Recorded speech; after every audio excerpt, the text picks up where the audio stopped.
wondering how I got into this mix. What's up, everyone?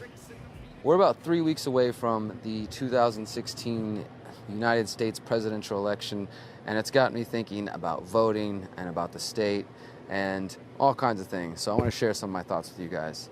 First off, I really want to illustrate the fact that states, the concept, the idea of this institution that runs governments and controls masses of people in a geographical landmass, this idea that a group of men and women and individuals, elite groups of people, maintain monopoly on the law and on force and taxation and a number of other things. That very idea itself is a cult. It is, a religion. Larkin Rose said it best with his book, The Most Dangerous Superstition, talking about statism. And I think it's important to recognize that just like any cult or any religion, the state, they have their holy places, their holy rituals, and their sacraments, like the Pledge of Allegiance, the anthem, all these different things that we're expected to stand up and to sing proudly and to hold your hand over your heart and to show respect, and the military, all these various institutions. The cult of America, one of the biggest rituals is voting. Voting is another area where the Americans, and I don't think it's just in America, but most people around the world were taught in these places that are, supposedly democracies or constitutional republics or whatever you want to believe, that these places are more free, and because of our freedom and our privilege, we should vote because that's what every good free person does. And there's a lot of brainwashing that goes on from birth to the moment you enter the state's institutions, if you were unfortunate enough to enter those state institutions, where they start programming the state's version of history and the state's ideas and the state's government, and you grow up thinking that this is the only way that the world works, or that this view that you're taught is the truth. It's objective truth, which often, as we find out, is not the truth. So this brainwashing goes on, and it continues to push this myth that voting itself is an act of empowerment, that this is something we should be proud of. Now, when people talk about non-voting, or non-voting as an action, as a strategy, not out of apathy, people often shoot back and talk about, women's suffrage. They talk about minorities being unable to vote and women being unable to vote. And obviously those were, there was different times. There was horrible treatment to blacks and to foreigners in the United States and to women. And a lot of that continues to this day. But the act of voting, giving these groups of people the act of voting, was simply a charade designed to give them the belief that they were participating. Now, you are a part of the club. Now you can help pick which slave master you want. You can pick certain things, especially when it comes to the presidential race. I will say that there are some examples that many people can bring to my attention that local voting will have an impact and can have an impact. I can understand that argument, but I also at the same time think that voting in itself legitimizes this system that doesn't care about us. It doesn't care about the wars, about launching wars of aggression, the drug war, all these various problems. Politicians and individuals can promise things and they can run for office and say that they're going to change or fix this or that. But ultimately they're just one individual, and they cannot change a system that is corrupted, and some would say by design, to disempower people and to disenfranchise people. So you legitimize that system with your vote. And also the other problem that I have with voting is that people often distance themselves from the personal responsibility of their choices when it comes to voting. So if you choose to vote for a Clinton or for a Trump or a Johnson or a Stein or Obama or Bush or whoever, you, in a way, own the actions of that person. Now, ultimately, they're responsible for their own actions, and I completely understand and believe that. But by saying that, hey, I am going to put my weight behind this person and go into this ballot box and write their name on a slip or press this button, you are saying you endorse them and their actions. And many people accept that politicians lie when they run for office. And then whenever that politician does get into office and they go back and they prove themselves to be a liar, their supporters will say, hey, well, they can't do everything, or they're only one person, or they'll admit that they expected them to lie. That's just what they do. But all these things are unacceptable for me. I don't want to play that game. I don't want to join in that charade.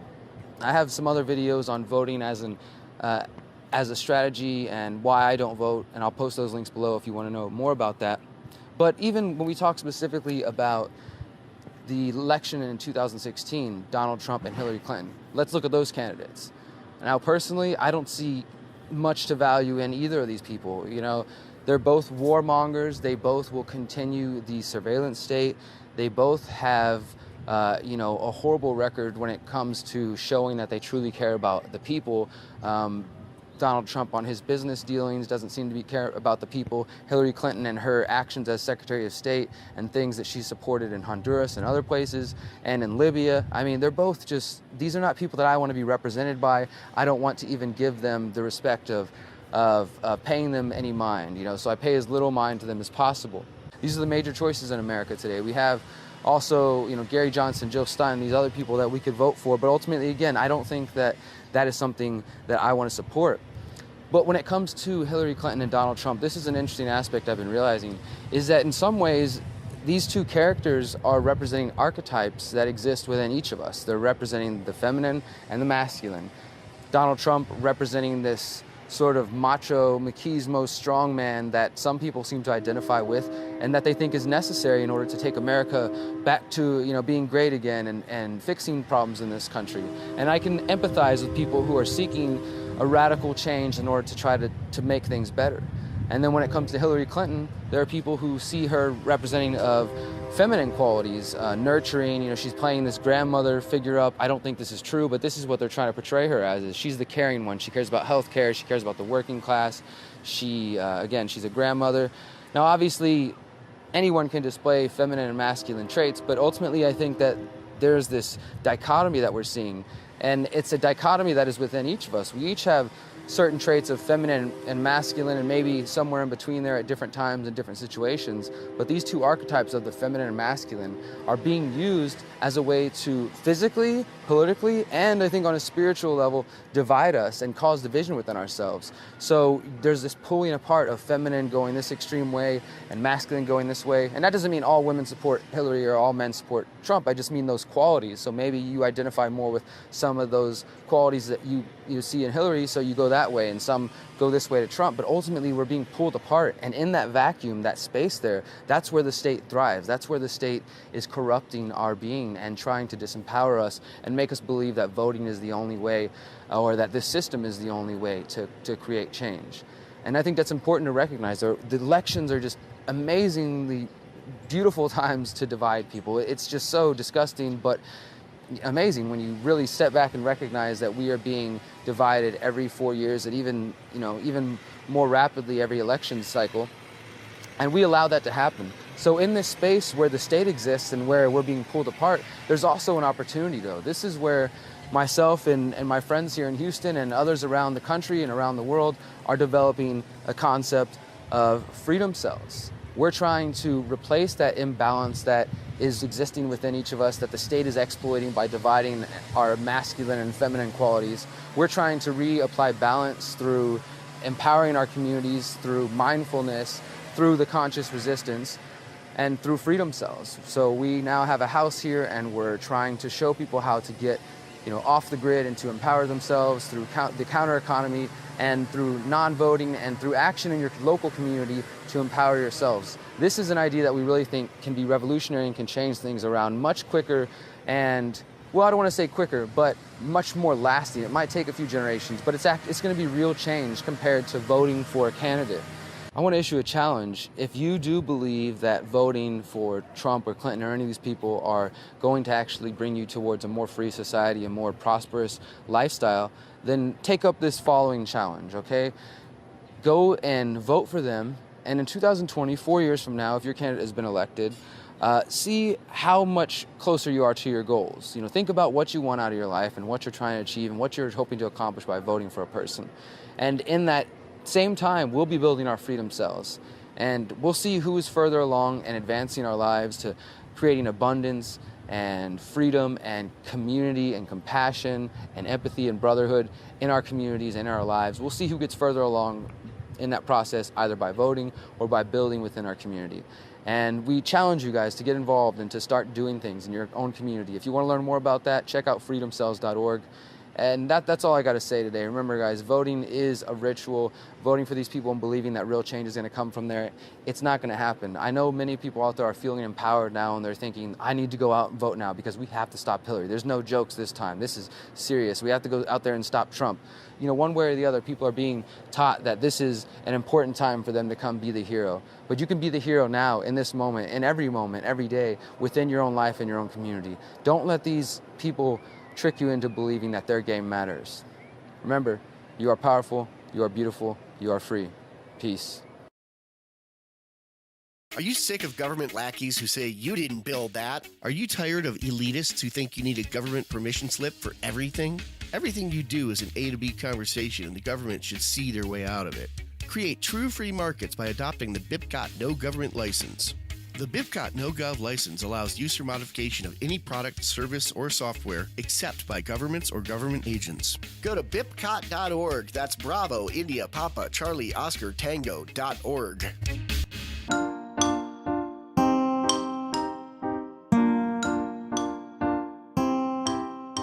Hello, everybody, and welcome to Peaceful Anarchism on the Voluntary Virtues Network on theconsciousresistance.com, theseedsofliberty.com, and Voluntary Virtue Network. So today we have Derrick Broze. Delighted to have him on because I've been part of the Conscious Resistance Network for what is it, like 2 years now? Like a year and a half or something like that? Yep. And only now we're getting into the actual interview and getting to know him. So I think it's been a long time coming. Derrick is a freelance journalist, agorist, free market anarchist, an activist in coming out of Houston, Texas. He runs the website theconsciousresistance.com, derrickbroze.contently.com. That's contently.com. And also he contributes content on activistpost.com. And Facebook pages include the Conscious Resistance Network, Activist Post, and Psychologic-Anarchist. And we'll discuss a little bit about how he came to voluntarism, his history with drug addiction, and his books that he's been co-authoring with John Vibes. First one was The Conscious Resistance, Reflections on Anarchy and Spirituality. And the second one is Finding Freedom in an Age of Confusion. So, Derrick, thanks a lot for coming on the show. Yeah, thanks for having me, man. I appreciate that great introduction. Yeah, no problem. Yeah, really happy to have you. I see you like at every Liberty Fest, and you give some nice talks. And I saw your awesome interview with Sterling. That guy's been really gaining traction with his psychological anarchist. So it's beautiful to see. But yeah, so please get into a little bit about your history before we get into your activism and the books. Sure, absolutely. Thanks for giving me that opportunity. As far as how I became a voluntarist or agorist or came to be a part of this loose, large movement, I think my journey specifically started years before I ever looked into libertarian ideas, before I started to study political philosophy or even really pay attention to the state of government as it exists today. My journey more began through, like you said, struggles with drug addiction. Essentially, when I was a teenager, I was dealing with a lot of trauma that I hadn't come to a place yet where I had the tools where I was capable enough to process these things, and I didn't feel like I had the people around that allowed me to communicate these ideas and to have a place to safely discuss, the things that I was feeling, dealing with my relationship to my parents and specifically my father and things related to his drug addiction and growing up around a drug addict and in a family of drug addicts. And so as I got older, I started to experiment my own and deal with my depression. My father spent most of my 31 years, 27 out of 31, in prison for his drug addiction and various crimes related to his drug addiction. So he's been absent most of my life, and obviously that played a role that I've only really started to understand as I've gotten older, truly understand the role that it played in decisions I made, the way I treated other people, the way I viewed myself. And one of the ways that I processed and dealt with things was through, getting as blitzed as I could on whatever I could, have access to. And it started with alcohol for a period of time, then, took Xanax and other pills for a little while, and ecstasy, and basically was just hopping around from like one thing to the next. And again, the drug use was really a symptom of deeper issues that I just didn't have the proper tools at the time to navigate. And eventually I found myself addicted to crystal meth when I was 20 years old. And in a matter of 10 months, went from having a nice apartment, a nice lady, and just a good place in my life to trying crystal meth. And within 10 months was homeless, was locked up in prison, lost everything really quickly, and just went through some really tough and crazy times for somebody at that age. And I think really anybody of any age. But for me at that time, it was really difficult. So the week before I turned 21, I ended up arrested, and did a year the first time. I got charged with possession of controlled substance for crystal meth, and I had actually, thankfully, gotten to a point where I was able to quit on my own. When I got arrested for it, I wasn't even using it anymore. I quit actually about a month before that. I was able to, have the strength to decide, like, this is not the life I want. This is not the direction I want to go to. But I was still in the world in the sense of dealing drugs and selling drugs and being around that. So I surrounded myself by those same type of people. And so ultimately I had drugs on me when I was pulled over one day and I got arrested. So yeah, that began a 4-year journey of going in and out of prison. The first time was a year, then I got out and I was on probation for a while. They sent me into a treatment center and I was only out for about 5 months. Even after a year, I'd started to look deeper into trying to understand myself. Like I really feel like I saw a vision of my life headed down that path, this path that I'd seen through my father and through, his father and things like that, and was able to see, like, okay, this is a direction you can go. You can take that path, or you can try to do something completely new and go in a different direction.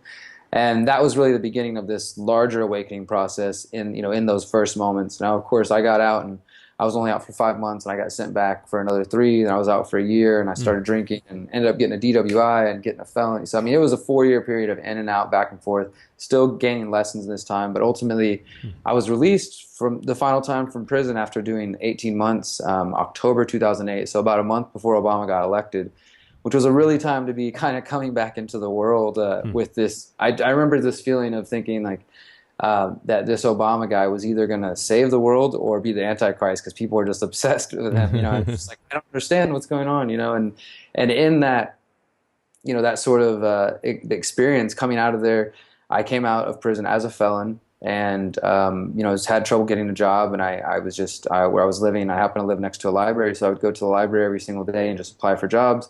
I also started to just check out books, and throughout that 4-year period, I felt like this cloud had been lifted, because not only was I getting sober off of these, crazy drugs I was putting myself through, but also I got into meditation. There was the first time I got locked up, there was every weekend in the Houston Chronicle they have a religious section, and there's they usually have just different stories relating to religion, but also philosophical beliefs like Buddhism and the Tao and stuff. And they'll have a section where they kind of quote different things from the belief systems.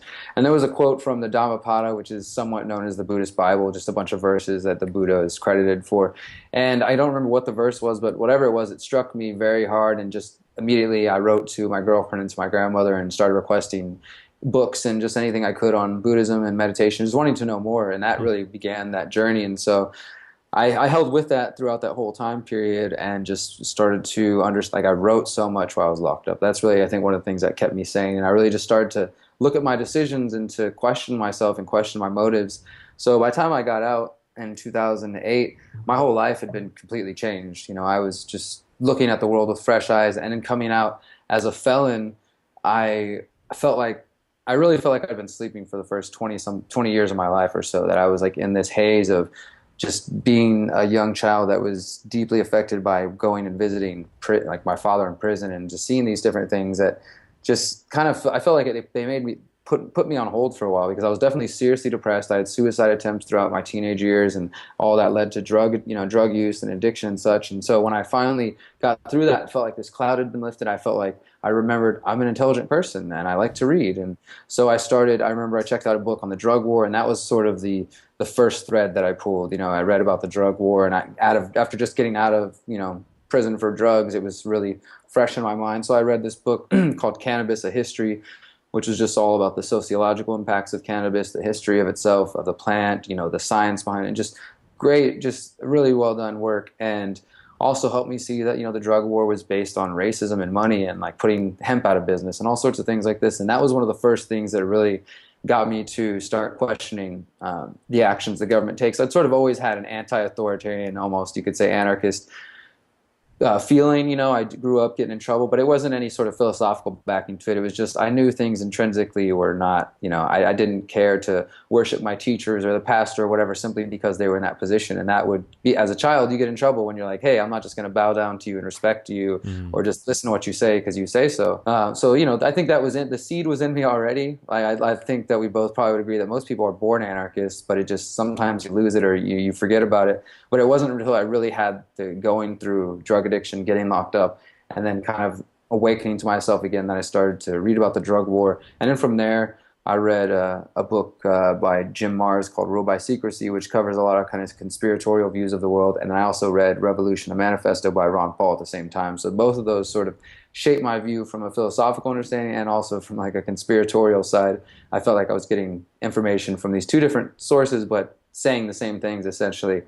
And from there, I just started a blog and then eventually a community activist group called the Houston Freethinkers, and have just been at it now for 6 years. Awesome. I love hearing about people's journeys because it's just amazing the diverse backgrounds that we have, and is it coincidence that we all end up at this logical conclusion? Like I remember one thing that Larkin Rose said was kind of interesting is that you often hear, I guess, Republicans become anarchists or Democrats become anarchists, but you never hear an anarchist become a Republican or an anarchist become a Democrat. You really don't go back. Like a one-way street. Yeah, absolutely. And I agree with you, man. It's always cool for me too to talk with other people, like either through interviews or just conversations, and to see, even like, for example, I was at Jackalope this past week, and just any event like that, or New York Anarchy in the NYC, or any Liberty Fest, you have all these people united from different backgrounds. Like maybe we don't listen to the same kind of music, we don't dress the same, we don't like the same kind of movies. Maybe we would never ever cross paths in any other way except for the fact that we believe in freedom. And so that brings people together in all kinds of ways. And that's just so beautiful. That is like the perfect example of spontaneous order and just, the anarchy in action, and just seeing all these different people and just we're coming together and finding common ground. I really love to see that. Yeah, one of the most succinct ways to describe anarchy and I guess anarchy and voluntarism is the phrase "as you wish." That we embody that phrase because if we want something for ourselves, the freedom for ourselves, then we must grant that same freedom to other people. Right, because some people don't understand that when you seek to use the state to limit the freedoms of other people, that eventually those people will seek to use the state to limit your own freedom, and that there's always this cycle of violence going on all the time that's people don't like to recognize. But yeah, it's a very simple thing. Like you said, we can have different tastes in music and culture and food and everything, and you can still live in harmony. It's not a problem. Absolutely. It seems like such a simple idea, but obviously we understand how profound that is to get people to consider, and how difficult it is to get people to consider, hey, we can live in balance, we can self-organize, we can find a way to take care of ourselves. But we continue to try to do it regardless. Yeah, and I think one of the best ways is to look at in nature. Nature I think was one of the best examples of spontaneous. I mean, I guess we are products of nature, right? So you look out into the woods. There is no central agency, no central authority dictating what what should grow, what should live, what should die, And somehow there is some sort of order that happens, and I think that's analogous to the market, to the economy, in that things get created, right? Resources go to where they're needed and most can be put to the most efficient use, not because someone is in charge of everything dictating where everything should go, but because of competition, supply and demand, the pricing mechanism. That's just how things happen. and it's just so sad when there's problems in that. People often blame the free market and then seek a violent government solution, which is the complete opposite. Yeah, what I want to say about that, because I was kind of joking before we started about, the differentiating the free from the freed market. And I know there's some libertarians, typically I see it from like left libertarians who make that distinction. But I do think that's an important distinction, because we see in the mainstream, or the dead stream that I like to refer to it as, that, when they they often equate what we have right now as like a free market. They say like, Yeah, oh, America, right, free market capitalism, whatever. right. So I think it is important to define like that what we're working towards is something that that would be freed, a freed market, a truly freed market that doesn't exist today, because people do I think it's you typically those who aren't educated enough about the topic, or they're just pushing a misrepresentation by saying that what exists today in America, or really anywhere where the state exists, is a free market. But obviously that's a lie. Yeah, that's and that I think that comes back to the point of how important definitions are. Understanding basic terminology. When you are having a discussion with somebody, and they throw out terms like capitalism is responsible for all the problems in the world. Look at all the poverty, human suffering. Corporations destroying the planet and raping the earth and all this kind of stuff. How can you support that? Are you serious? Is that what you want? That's what you want more of? and then before you even answer that, you got to be like, hold on, wait. How do you define capitalism? Yeah. Dude, you remind me of this. If you don't mind, I'd like to share a story before we get into Sure, everything else. sure. I was at the RNC a couple weeks ago, reporting for Activist Post and just covering the protest outside, et cetera. And I was just telling a friend today how I'm glad I took the trip, because I think it's important for those people who are out there paying attention to those things. But at the same time, I'm not concerned with the circus inside the arena, so I wasn't really paying attention to whatever's going on inside. We all know like Trump was going to be the nominee and Clinton was going to be the nominee, so there's no reason to really pay attention to what's going on at the indoor circus. But outside was equally a circus, and it reminded me of Occupy in a lot of ways, and not in both in the sort of, I guess, the good and the bad ways. As far as some of it just seemed like, okay, people are just hanging out in the park, like what the hell is revolutionary, or what about this? How is this going to defeat whatever everybody's concerned about? You had all sorts of people. Some of them wanted to end poverty. Some of them wanted to end capitalism. Some of them just wanted to end the Republican Party. Some of them were Democratic Party supporters. Others were anarchists of various types. Others were Trump supporters out there to debate people. So it was an interesting mix of people.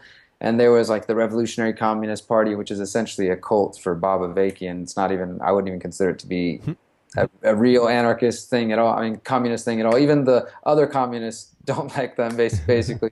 But there had a lot of protests, and so there was just this broad mix of people, right? And there was marches happening throughout the day, and there was protests going on. But at the end of the day, I'm sitting there watching, and these marches, there's maybe a few hundred people going through the streets. But when the cops say, "Okay, take a left here," "Okay, take a right here," "Okay, go back to the park," they all listen. And I'm not saying that, they should like, okay, screw the cops, start smashing things or whatever. But just in general, watching the idea, okay, if these people have probably loftier goals than, hey, let's march through the streets all day and come back to the park. I think they're actually trying to achieve change, right. Even if that isn't necessarily what I want. I do think that they want some type of real change.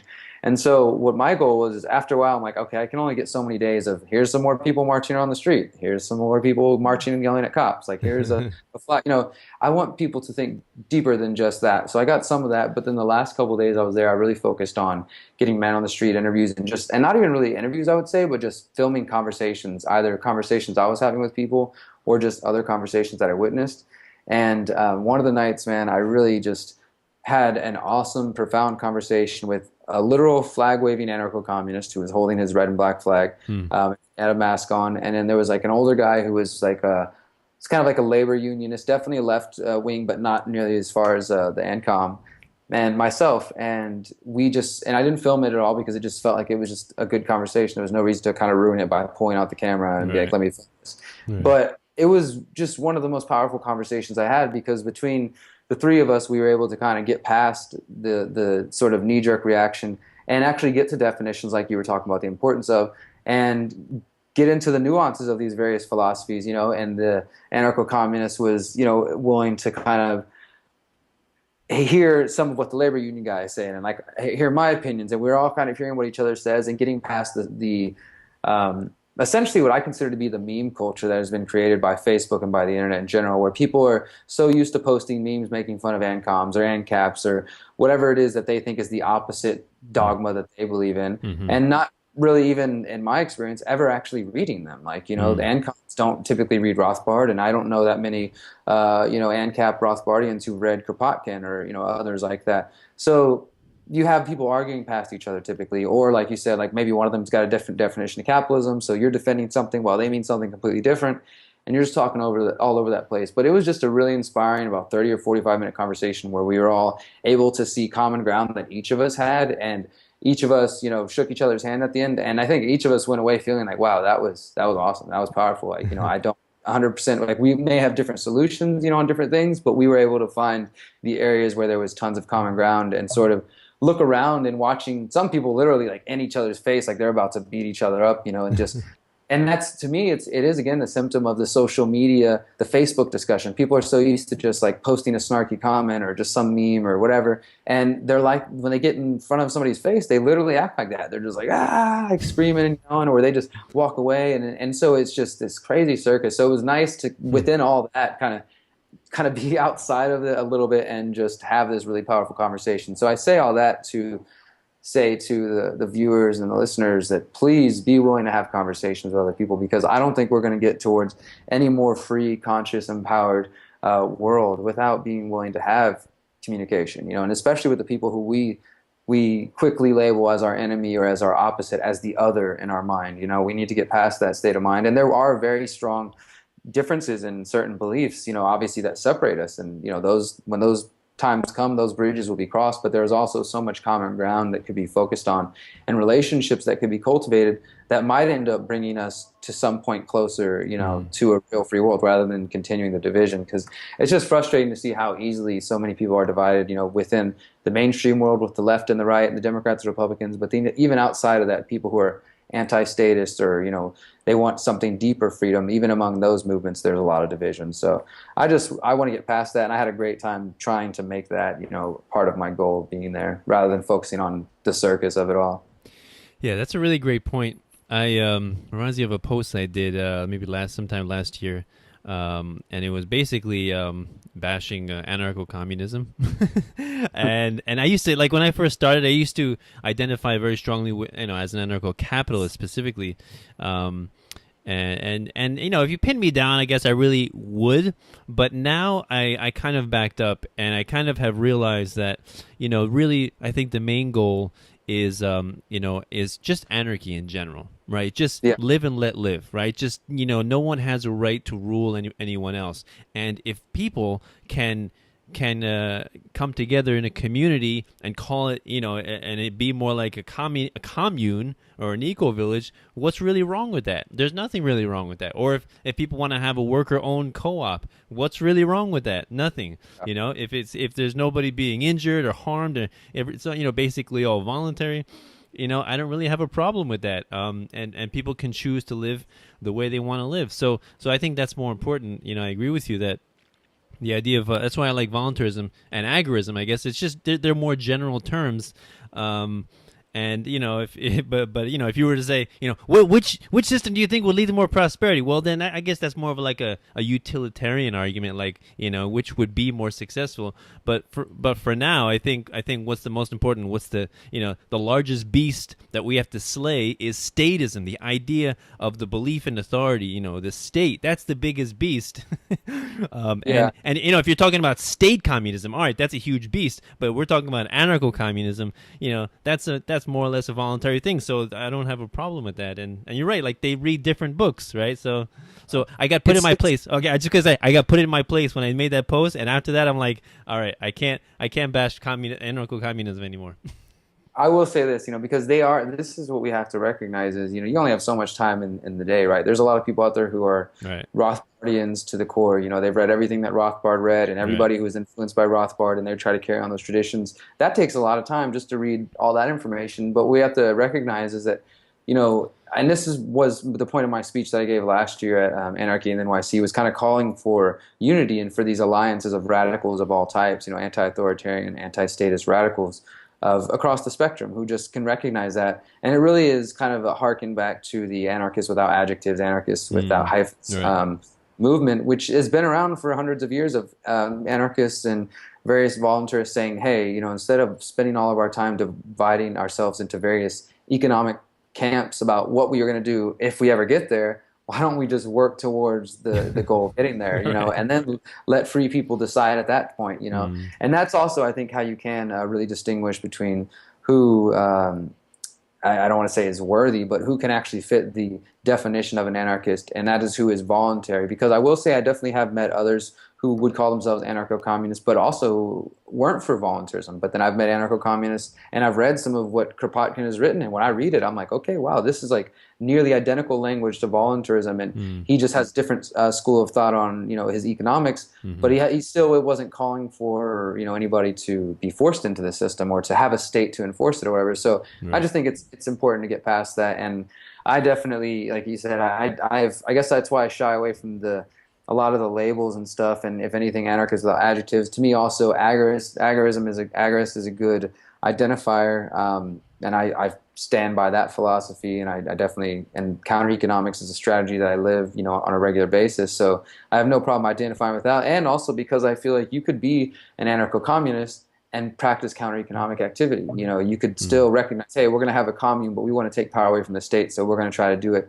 in the black-gray markets, or we're going to try to create some kind of free bank system, or some mutualist system, or whatever they want, and it could still be done outside of the current state and without force and without robbery to other people. In the same regard, anarcho-capitalists obviously appreciate agorism and counter-economics. You could put that in any school, and that's why I like it as well. As I try to get others to be like, look, you don't have to. Yes, it was written in the New Libertarian Manifesto, and yes, the guy who wrote it was influenced by Rothbard. A lot of the people who employ the tactic consider themselves anarcho-capitalists, but you could be of any school of thought and see it as a valuable strategy. And I think that is empowering, because it gives people a tool that they can use no matter what they want to identify with. Be like, that's cool. Look, you recognize that the Federal Reserve is a problem, that the currency is manipulated and monopolized. Well, agorism gives you a tool. Counter-economics gives you a strategy to get out of that situation. You remind me of a picture I saw someone post of a bumper sticker on somebody's car, and it's like my agorist kid sells weed to your honor student kid. That's awesome. And then it's like, and then you see the agorist father like tapping the agorist son. That's my boy. That's awesome. But yes. Bumper sticker. Wait, say it again. I said I have to get myself that bumper sticker. Yeah, it really made me laugh. But yeah, agorism. When I tell people what I do in my podcast, the way I describe my podcast, I say I talk about universal morality, peaceful parenting, unschooling, homeschooling, and agorism and counter economics, and so a lot of people say, well, what's agorism? So basically the way I describe it is transacting outside the state, raising your kids outside of the state, having businesses outside of the state, basically just living your life outside of the state, and and prospering and thriving, and in that way slowly starving the beast. And I think that's one of the best ways that basically it's like peaceful non-compliance. You're not hurting anybody. You're just engaging in voluntary interaction. That is, by the way, unapproved by the state, incidentally. But it's beautiful because you're still living and you're still thriving. And how can that be a crime to thrive? Isn't that a strange thing? Yeah, it is funny how the promotion of just people doing business has become illegal or illicit or looked on in some bad way. It was just funny. I'm always enjoy being around people who have this mindset, because people will kind of joke like, "Did you get a permit to do that?" The amount of things that the state wants you to be permitted to do or have permission to change your state of mind or alter your consciousness or whatever it is just, once you really start to understand those things, you can really see the ridiculousness of the idea of the state. Right. Telling people how to live their lives in general. Exactly. So please get into your first book, The Conscious Resistance: Reflections on Anarchy and Spirituality, and what that's about, and what inspired you to write, or you and John to write it. Awesome, thank you. I appreciate that. Yeah, this is definitely the idea of the conscious resistance first came to me in 2012, the summer of 2012. As I was saying earlier, I got out of lockup in 2008. About a year later, I got off parole in 2009, and in 2010, I started the Houston Freethinkers blog, and then that summer, about 6 years ago, we started having regular meetings and just been involved in all sorts of ways around Houston, community gardening, confronting local politicians, doing benefit shows, raising money for charity, protests, whatever felt necessary at the time. We would use this sort of collective community this idea to do that.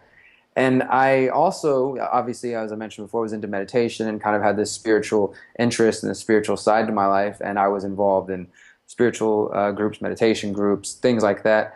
But I'd always kind of kept that separate from my activism and, my views on politics, even though internally I felt like they were part of the same thing. That the reason I was trying to make the world a better place was because I had this beautiful spiritual change and I wanted to help other people, and I wanted, and at the same time I was recognizing the disgusting actions of the state and, the conspiracy among men to control free people, and was just really determined to help spread that information. So in 2012, after a couple of years of doing that, I just had a couple of nights where, I was kind of going through another, tumbling down the rabbit hole. I spent a few days just researching. I didn't sleep for a few days and was just like going at it, just watching videos and just researching more and more. It felt like I was awakening for the first time again, just where you spend all the nights like watching documentaries and trying to inform yourself. And by the end of that sort of 3 or 4 day, adventure, the term, the conscious resistance came to me, and I kind of just realized like I can no longer separate these two sides to myself. I need to bring this together. And so I started the Conscious Resistance website, originally just as a way to differentiate my specific views from the Houston Freethinkers, because there's no structure, no hierarchy, no organization officially in the Houston Freethinkers. Everybody just comes, and I started the group, but I don't have any more power or say than anybody else. Everybody just comes and is involved. So I didn't want it to be taken, like my personal views, to be taken as like speaking for the Houston Freethinkers. So I wanted to create something new. And that led to the creation of the Houston Freethinker, or of the Conscious Resistance, and the idea of that. And then, fast forward a little bit later that year, I interned with Adam Kokesh when he was still doing Adam versus the Man. Like right after he left RT, he was living in the Washington D.C. area and was just broadcasting a show 5 days a week from his home studio. And so there was 4 or 5 of us who lived in a house with Adam. We worked on the show, writing, editing it, and I learned a whole lot through that process. And the synchronicity of the universe worked out. And one night, one of the housemates asked if I wanted to go see a show, some local show. And so I said, sure. I went and checked it out. And John Vibes, who is the writer and my co-author from Maryland, he happened to be the ride to the show. And we went out that night, and John and I ended up pretty much just kind of hanging out away from everybody else and talking about anarchy and shamanism and spirituality all night, and realized that we had these really unique interests and we're seeing things in a similar light. And so that kind of began a working relationship of me having John on my podcast every now and then to talk about these issues, and us sort of just developing this conversation.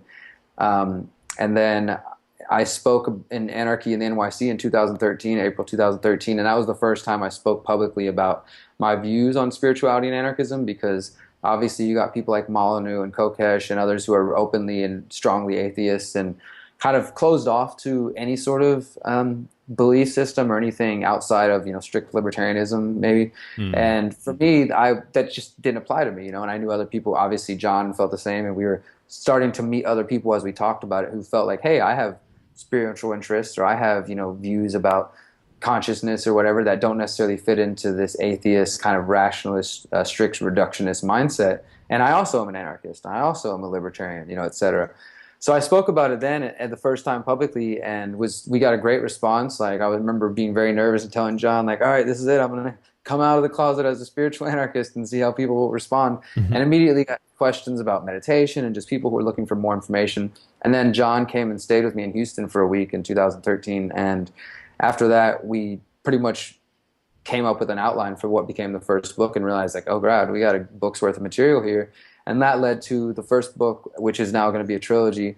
The book is called The Conscious Resistance, Reflections on Anarchy and Spirituality. And we got a really just epic, humbling review from Jeffrey Tucker, who is somebody that we both respect, who I'd contacted him while we were writing it, and I was like, hey, would you be interested in reviewing this? I'd interviewed him one time before, and he was busy, but, a couple months passed, and John and I finished it. I remember the morning we finally finished it and felt like everything was done and, like, edited, pretty close where we were ready to share it with other people. I just sent it to Jeffrey, like, in the middle of the night that we'd finished, and by that morning, like, 3 hours later, he'd responded and had already read the book, and was really, really appreciative of it. So I was like, oh my God, can we use that? And then he was like, here, use this for a quote. And then, so that was obviously a huge boost to us. And we released that in April 2015 at the Free Your Mind conference in Philadelphia.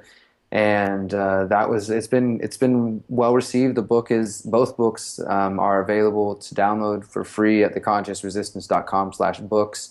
and you can order a physical copy if you like them. But yeah, they're available for people who want to just get that information and, you know, print it out or share it with their friends. And essentially what we look at, you know, what the conscious resistance has evolved to is the name for our specific message of recognizing the moment an individual recognizes that the struggle and the fight for freedom does not end in the physical realm, that there is also the internal tyrant to deal with and to take on. There's also, you know, each of our own insecurities and doubts and fears that we pick up along our life, you know, through experience and through environment and whatever that we do in our life that affects each of us differently. And also, as I said, with my drug addiction, it shows itself differently.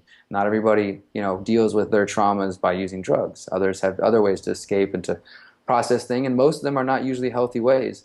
So what we're essentially saying is that until we do that deeper healing that each of us need to do, it does not matter whether we use an agorist system, whether, you know, whatever model we put out there, until we as individuals also can conquer our own demons and can conquer our own internal tyrant and can heal in that way, we're more than likely going to revolve and have a true revolution going in circles to create something much worse. I mean, I don't know what the world would look like with a bunch of ego-filled anarchists running it, but I doubt it's something that we want to experience, you know?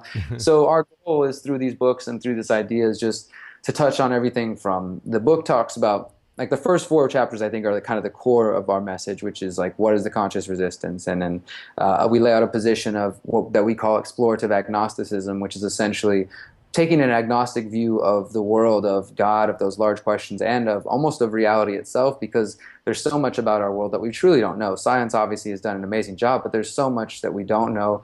And it would be egotistical and silly, we think, to assume that we have it all figured out, which is what sometimes some anarchists and some individuals in these movements can come across as. And we're more than willing to say, hey, we don't have the answers. We should remain open and skeptical and you know, willing to dig for things, even those that may seem out of the realm of possibility, because our awareness and our experience goes beyond just the 5 sense world, you know, just the physical world. There's much more to who we are as people than that.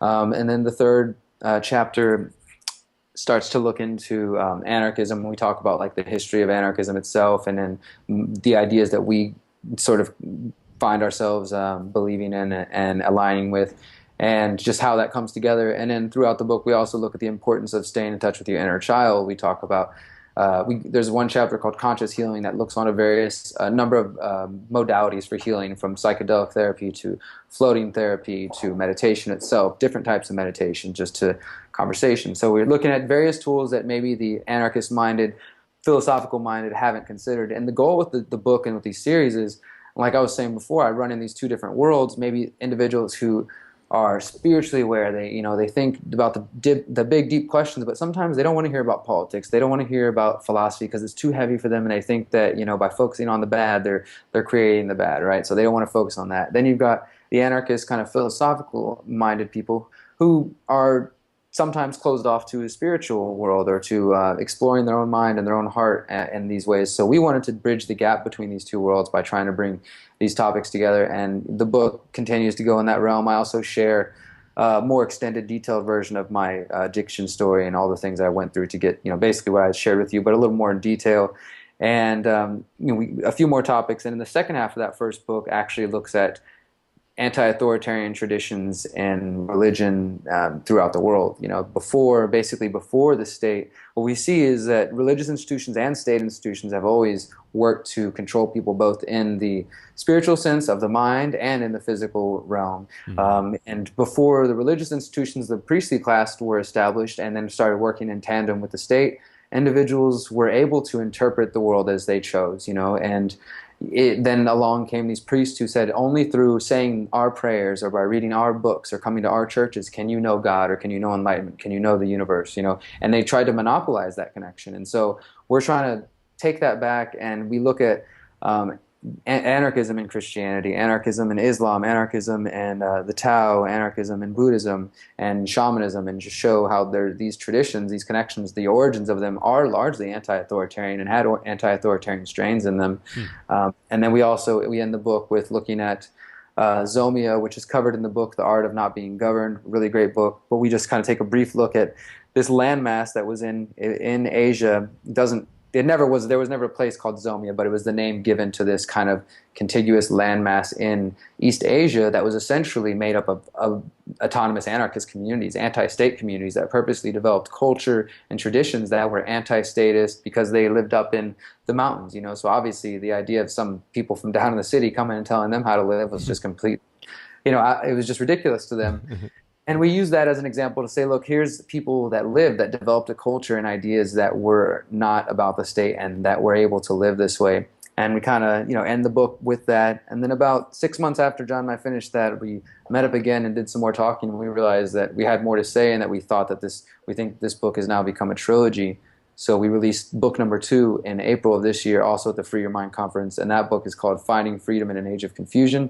And it's also available for download. And the way I've been distinguishing these books and explaining them to people is that whereas book 1, we consider it to be more of like the body of our philosophy, it covers a lot of ground. It's introducing people to a lot of new ideas, and we dive deeper in some of them than others. But really, like we say in there, this is just to kind of broach the conversation. We don't claim to be the final word on any of these topics or of spirituality and anarchy. We want to get this conversation going. So that's the body. It like looks at all these wide range of ideas. The second book, Finding Freedom in an Age of Confusion, is more the emotional center. It's the heart. Like these are appealing to people's emotional center in the sense that these essays are written for people in that state of mind that I think each of us may spend a different amount of time in. It's kind of like the grieving process, like we discussed in the book. But when you start to question the nature of not only the state, but reality itself and the way that you see government and all these, you have to start relearning and unlearning all these things that you've been taught in your life. You can go through periods of confusion, alienation, depression, anger. It's almost like this model for the state of grieving, that people go through. And so we kind of use that as the model. It's saying like we're basically grieving the fact that we've woken up to that largely the world is a lie. You know what I mean? So you have to learn to deal with that. So these essays, they go from first dealing with your relationship with yourself, and they're really about empowerment and kind of uplifting you and helping you realize you're not alone, and just trying to encourage people to speak out, to be the light in their city, regardless of how alone they feel. Just to that's important for us to start stepping up and speaking out and being willing to be these people who are going to change the world. And then we start to look at how this connects to our relationship to our family and friends. A lot of people lose those relationships, or they can become strained when they become really passionate about their newfound views. It's difficult to get your family and friends to care about the things you care about often. So we look at how to deal with that and how to process that.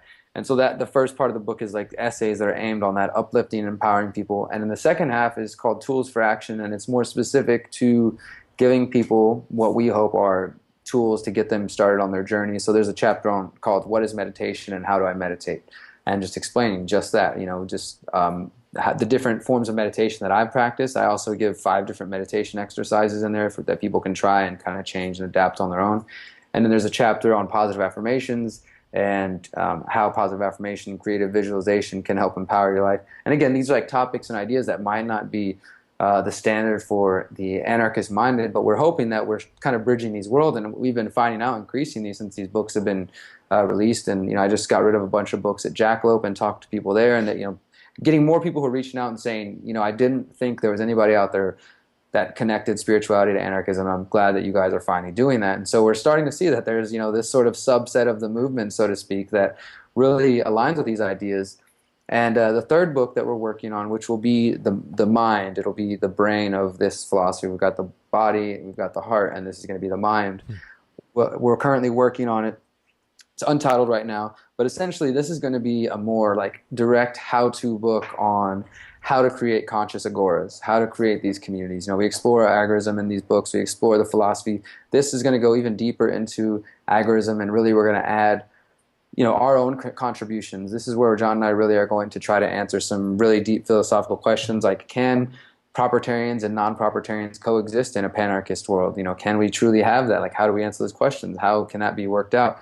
And we're going to work on our ideas and develop our theories on how to spread agorism through concepts like freedom cells that I've been pushing a lot recently, and some other ideas. So this is going to be more interesting for those who are probably interested in the philosophical discussions, the actual political philosophy, and our own contribution to agorism. And we're really John and we're both just so open-minded when it comes to the property question, and we're kind of like, we understand that I think in a real free world, most instances will probably be handled as individuals. There's probably the problem is that a lot of people are seeking some new one-size-fits-all model when it comes to property, when it comes to how can a free world exist.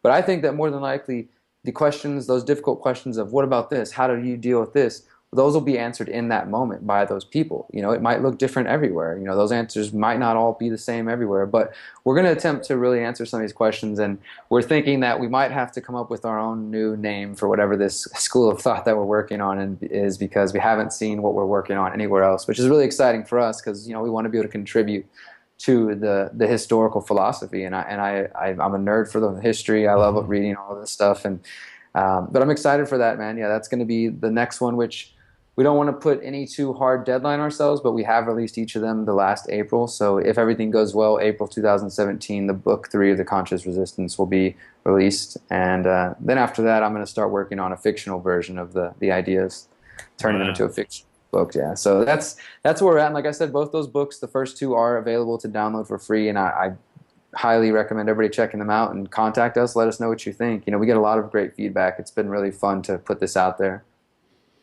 Wow. So in other words, you guys are procrastinating, lazy anarchists that just don't get much done. Yeah, we're lazy. We just can't quite figure out how to settle down and get anything done. I have a friend who, like, I hang out with a lot of homeschoolers because my kids are 6 and 4, so we have a little homeschooling group around us, and so we meet up with a lot of homeschoolers and unschoolers, and there's one woman. She identifies herself as a feminist in addition to an unschooler, and so we were talking about that a little bit, and she was asking me if I think I'm a feminist, and I tell her that it's weird. It's like if I were to identify every single group that I think ought to be treated fairly and equally, like what would I call myself? Like I don't know, a sexist or a blackist, Native Americanist. I don't know. You would have to identify everything. I'm like, I'm a humanist. I'm an individualist. I'm an anarchist. And I told her that the name of my website, Peaceful Anarchism. She's like, you're an anarchist? That's so cool. So anyway, what I wanted to get at was that I told her about this book that I'm reading, the Conscious Resistance, and that the feminism chapter where you went into about Native Americans and how they have, in their culture, not only 2 genders, but it's like multiple, and then there's one that embodies both, and then one embodies none, and so and that fascinated her, even though she doesn't call herself an anarchist. And I gave her the book, and so I think she's read it, and I have yet to hear back from her about it. But yeah, I thought that was really. I'd love to know what she thought of it, man. That's awesome. I appreciate you giving it out. Oh, yeah. I mean, actually, to tell you the truth, I haven't even finished yet. I'm like halfway done, but I'm like, you sound like you would love this part. So I gave it to her, and she's like a massive, she's a fast reader, like maybe like 100 books a week, she was telling me, every 2 weeks. So she's like, yeah, massive speed reader. But anyway, but yeah, so I don't want to keep you too long, but please let people know where they can find your work. Just plug your sites once again, before we go. I appreciate that, man. Thank you. It's been a fun conversation. The main place you can find the content that I do as far as videos, vlogs, interviews, and stuff similar to this is theconsciousresistance.com, our youtube.com/consciousresistance. As far as my journalism, it's mostly all posted on activistpost.com, but you can stay plugged into derrickbroze.contently.com. I put every piece of content I create there. And I mentioned a moment ago, Freedom Cells. That's an idea that I'm really, really pushing, and I'll drop one more website for those who want to look more into that. It's freedomcells.coeo.cc. That's a new hub that we've created to allow people to connect and meet others in their own community to start building these ideas that we're talking about. So we just now started pushing that, and we're really going to be working more on that over the next coming months. So anyone who's interested in that, please check that out and contact me. I love talking to people and meeting new people and discussing these ideas. Awesome. Yes, people, please contact him through his Facebook pages, buy his books, or just download them, read his content. It's really awesome stuff. Spread the message. I think that's even more important than buying stuff or donating. It's just spreading the message, because that's so much more powerful. It's contagious, right? Ideas are contagious, especially good ideas.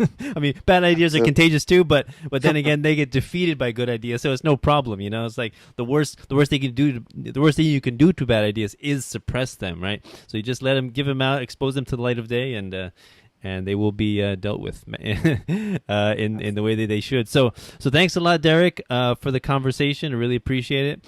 So if anybody wants to donate to me, you can do so through Patreon, patreon.com/peacefulanarchism, or Bitcoin, or PayPal. You can also go to my website and purchase your Amazon products through the Amazon affiliate links, and I get a commission at no extra cost to you, and it helps encourage me to do more of what I love doing best, which is interviewing fascinating people like Derrick here. So thanks a lot, everybody. This is Peaceful Anarchism on the Voluntary Virtues Network and theconsciousresistance.com and theseedsofliberty.com. Wishing everyone have a wonderful day. Take care. Bye. Cell 411 is a free app for Android and iOS that replaces government-controlled 911. Cell 411 allows you to preset a group of friends or private organizations to show up in any emergency. Cell 411 is a nightmare for the state because it proves their so-called services aren't needed. Cell 411 has had thousands of installs, and of course it's covered by the BIPCOT no government license. Cell 411 because your friends won't shoot you when you're in trouble. Without the government, who would build the emergency services? You and Cell 411.